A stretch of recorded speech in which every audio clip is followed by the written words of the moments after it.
येणारी निवडणूक ही तुमच्या आमच्यासाठी फार महत्त्वाची आहे। आज भले आपलं चिन्ह गेलं असेल, पक्ष गेला असेल, तरी सुप्रीम कोर्ट आपल्याला न्याय देईल अशी आमची सगळ्यांची धारणा आहे। आणि त्यानंतर पलीकडे जाऊन शेवटी नाईलाज झाला तर आपल्याला नवं नाव पक्षाचं आणि नवं चिन्ह घेऊन जनतेपर्यंत जावं लागेल।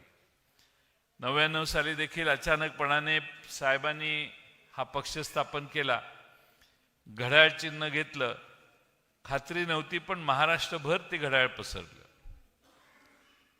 आज पुन्हा तीच परिस्थिती दुर्दैवाने महाराष्ट्रात निर्माण करण्याचा प्रयत्न काही लोक करतायत। पण जे चिन्ह आपण घेऊ ते त्यावेळी 99 साली व्हॉट्सअप काही भानगड नव्हती, त्यामुळं आता कुठलाही संदेश कुठेही काडी लावायची म्हटल्यावर 10 मिनिटात लागते, वेळ लागत नाही बातमी पसरवायला।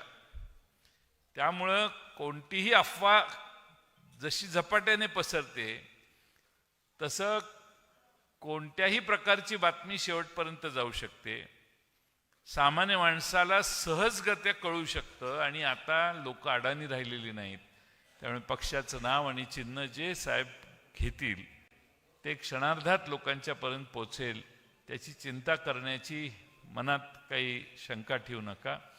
लोक फार हुशार आहेत, आपल्यापेक्षा मतदार पुढं आहे, हे कधीही न विसरता कर्डिले साहेब आपल्याला काम करायचं आहे। त्यामुळे नावमेद होण्याची गरज नाही। आपल्याला थोडीशी अडचण आहे, थोडासा प्रश्न आहे, आपलेच बरोबरची लोक सत्तेत जाऊन बसून त्या ठिकाणाहून सर्वांना आवाहन करतायत, सगळ्यांना रोज निमंत्रण येत असतील, पण त्यामुळं पवार साहेबांच्या प्रती असणारी निष्ठा मात्र आज महाराष्ट्रातले कार्यकर्ते सोडायला तयार नाहीत।